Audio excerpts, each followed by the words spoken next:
নাটোরের সিংড়ায় বালুয়া বাসুয়া চলনবিল গেট মোড়ে চলনবিল এলাকার সবচেয়ে বড় ডিমের হাট। সপ্তাহে 2 দিন এই হাটে 3 থেকে 4 লক্ষাধিক ডিম কেনাবেচা হয়। তারপর চলে যায় বগুড়া, রংপুর, গাইবান্ধা, জামালপুর, ঢাকা, টাঙ্গাইল, সিরাজগঞ্জ, পাবনা সহ দেশের বিভিন্ন জেলায়। প্রাণী সম্পদ অফিস ও স্থানীয় সূত্রে জানা যায়, 2004 সালে বালুয়া বাসুয়া মহল্লার বাসিন্দা আব্দুল ওয়াহাবের প্রচেষ্টায় গড়ে ওঠে ডিমের এই হাট।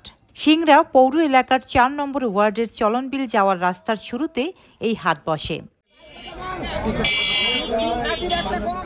প্রতি সোমবার ও বৃহস্পতিবার 2 দিন হাট বসে এখানে। বর্তমানে দেশের বিভিন্ন জেলা থেকে পাইকার এসে ডিম কিনে নিয়ে যায় এখান থেকে। আমি ওই ইউটিউব চ্যানেলে থেকে দেখছি যে নাটোরের সিংড়াতে সবচেয়ে বড় হাঁসের ডিমের আড়ত, এমনকি সেই সময় দেখলাম যে এখান থেকে ডিম নিয়ে কিছু করা যায়, ব্যবসা বাণিজ্য করা যায়। তাই সে দেখি যে বিগত দিনের যে ডিমের রেট ছিল আজকে আরো কম, তো মনে হয় আল্লাহর রহমতে ভালো কিছু করতে পারবো। আচ্ছা, সিংড়া চরণবিলে গেটে এখানে আড়ত লাগে ডিমের, আমরা এখান থেকে ডিম কিনি, বাজার মূল্য দিলে হয় সেই হিসেব করে আমরা কিনি। হ্যাঁ, কিনে আমরা বিভিন্ন জায়গা থেকে বিভিন্ন জায়গায় বিক্রি করি।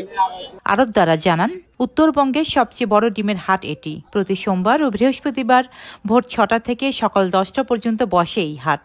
সপ্তাহের সোমবার এবং বৃহস্পতিবার 2 দিন হাট লাগে।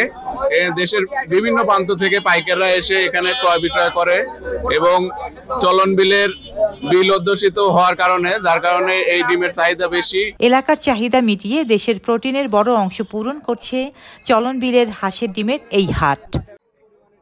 ডেস্ক রিপোর্ট, সাম্প্রতিক দেশকাল।